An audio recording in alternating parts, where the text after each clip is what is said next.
গতকাল সন্ধে সচিবালয়ের তরফে লোকসভায় বসার আসন পুনর্বিন্যাসের কথা জানানো হয়েছে। তাতে দেখা যাচ্ছে এনসিপিআই এ যোগ দেওয়া 20 জন বিদ্রোহী তৃণমূল সাংসদ আপাতত বিরোধীদের দিকেই বসছেন। তবে বদলে গেছে আসনের ক্রমিক সংখ্যা। গত অধিবেশনেও একেবারে সামনের সারিতে 354 নম্বর আসনে বসতেন অভিষেক বন্দ্যোপাধ্যায়। সোমবার থেকে সেই আসনে বসছেন সুদীপ বন্দ্যোপাধ্যায়, আর অভিষেক বন্দ্যোপাধ্যায়কে দেওয়া হয়েছে দ্বিতীয় সারির 281 নম্বর আসনে। গদ্দারদের না মার্জার হয়েছে, তাদের ডিসকোয়ালিফিকেশন পেন্ডিং, তারা আনরেকগনাইজড, কিন্তু এখানে যত কেউ চাটে, যত চাটুকার, তত ওরা বলে দিয়েছে ওরা এনডিএ এর সাথে, ওরা জয় মোদিজি বলছে।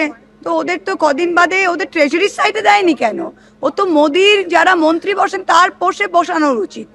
এত দিনের পুরনো লিডার, চুল পেকে গেছে, তার ডবল চুল পেকে গেছে, চেঞ্জ হয়ে তাও পেকে গেছে, তা তিনাকে তো ট্রেজারি বেঞ্চের দিকে বসানো উচিত।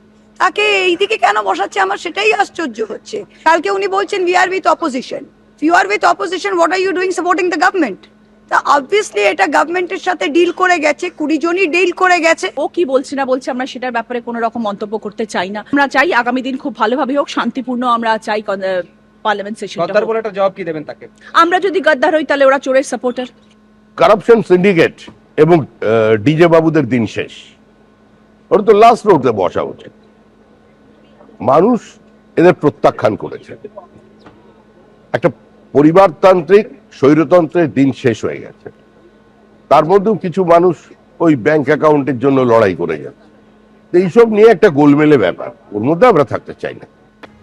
আজ বিকেলে 21শে জুলাই কমিশনের রিপোর্ট প্রকাশ বিধানসভায় ঘোষণা করলেন মুখ্যমন্ত্রী শুভেন্দু অধিকারী। ফিরহাদ হাকিম কি বলছেন শুনুন। 21শে জুলাই এর কমিশন, সেই কমিশন নিশ্চিতভাবে আমিও সেই কমিশনের সাক্ষী দিয়েছিলাম, কিন্তু আউটকামটা আমরা কোনোদিন দেখতে পাইনি। আজকে মুখ্যমন্ত্রী বলেছেন যে সেই 21শে জুলাই কমিশনের রিপোর্ট বিধানসভায় পেশ করবেন। আমি স্বাগত জানাই, তার কারণ হয়তো 21শে জুলাইয়ের শহীদ আমিও হতে পারতাম। তাই 21শে জুলাইটা আমাদের কাছে হৃদয়ের স্পন্দন। হ্যাঁ, যেভাবে 21শে জুলাই হতো আমরা মনের দিক দিয়ে না মানলেও আমরা বাধ্য হয়েছিলাম ওইভাবে 21শে জুলাই পালন করতে। একদিকে আর কিছুক্ষণের মধ্যে 21শে জুলাই কমিশনের রিপোর্ট প্রকাশ করবেন বিধানসভায় মুখ্যমন্ত্রী শুভেন্দু অধিকারী, আর অন্যদিকে ক্যাথিড্রাল রোডের ছবি আপনারা দেখতে পাচ্ছেন। 21শে জুলাই শহীদ দিবস পালনের অনুমতি চেয়েছে কালীঘাট তৃণমূল। মঞ্চের প্রস্তুতি খতিয়ে দেখতে গেলেন দোলা সেন। কোর্টের রায় মেনে অনুষ্ঠান হচ্ছে বললেন দোলা সেন। আগামীকাল 21শে জুলাই ক্যাথিড্রাল রোডে 21শে জুলাই শহীদ দিবস পালনের অনুমতি পেয়েছে কালীঘাট তৃণমূল। তারই প্রস্তুতি চলছে। মঞ্চের প্রস্তুতি খতিয়ে দেখতে আজকে গেলেন কালীঘাট তৃণমূলের সদস্যরা। দোলা সেন তিনি মঞ্চের প্রস্তুতি খতিয়ে দেখেন এবং তিনি জানান কোর্টের রায় মেনেই অনুষ্ঠান হচ্ছে। 1993 সালের 21শে জুলাই মমতা বন্দ্যোপাধ্যায়ের ডাকে যে no I card no vote যে কর্মসূচি হয়েছিল, তাতে তৎকালীন সিপিএম পুলিশ যে হামলা হয়েছিল, প্রাণঘাতী হামলা, তাতে 13 জনের মৃত্যু, একটি বডি আইডেন্টিফাইড হয়নি। পাশাপাশি মমতা বন্দ্যোপাধ্যায়কে খুনের চেষ্টা, 100-র বেশি জখম, একটা ভয়ঙ্কর গণহত্যা কলকাতার উপর ঘটেছিল।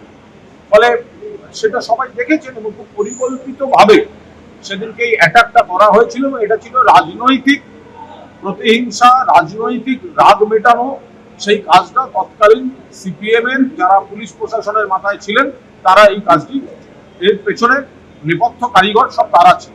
তখন আমাদের যুব কংগ্রেসের সভাপতি শুভেন্দু অধিকারী ছিলেন।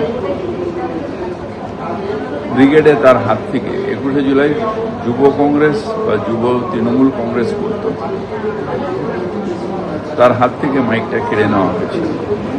সেটাও আমাদের আফসোস আছে। যেভাবে 21শে জুলাই শহীদ তর্পণ থেকে সেলিব্রেশনের পরিণত হয়েছে, সেটাও নিশ্চিতভাবে আমাদের মনের ভেতর আপত্তি ছিল। হ্যাঁ, সাহস পাইনি, প্রতিবাদ করতে পারিনি। এবিপি আনন্দ এগিয়ে থাকে, এগিয়ে রাখে।